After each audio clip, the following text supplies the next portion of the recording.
This is the news in brief from the United Nations. As the war in Ukraine continues to impact on global food and energy costs, UN Secretary-General António Guterres issued an appeal on Wednesday to countries to resist hoarding.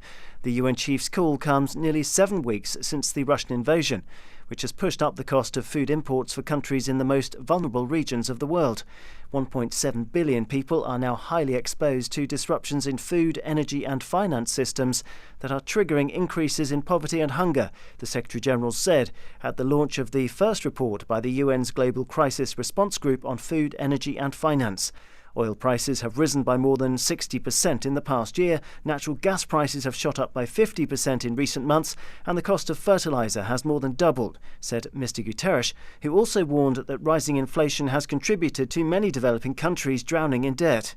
Solutions to this crisis include lifting all unnecessary import restrictions on food and energy, directing surpluses to countries who need them most, and stopping food price volatility, the UN chief said.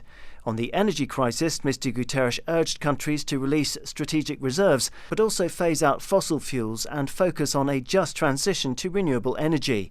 Developing countries must also be helped back from the brink, he insisted, in an appeal to the international financial system to make funds available to them, ahead of meetings of the World Bank and the International Monetary Fund. Attacks on villages in Nigeria's Central Plateau state that reportedly left more than 150 people dead have contributed to widespread displacement in the region, UN humanitarians said on Wednesday. According to the UN Migration Agency, IOM, armed clashes and banditry in north-central and northwest zones lasting several days earlier this month have caused new waves of people forced to flee their homes. Field staff have conducted rapid needs assessments and a targeted response is underway, said IOM. These latest attacks coming after outlaws targeted a train late last month, kidnapping passengers. To Egypt, where top rights experts have spoken out against collective expulsions of Eritrean asylum seekers, including children.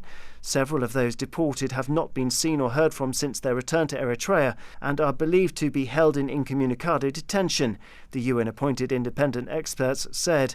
In an appeal to the authorities to immediately halt any further forced returns, the rights experts said that such deportations violate Egypt's obligations under international law. Collective expulsion is prohibited under international human rights law, they said, adding that Eritreans who've been forcibly returned to Asmara faced torture and enforced disappearance, among other abuses that have been well documented by UN human rights mechanisms.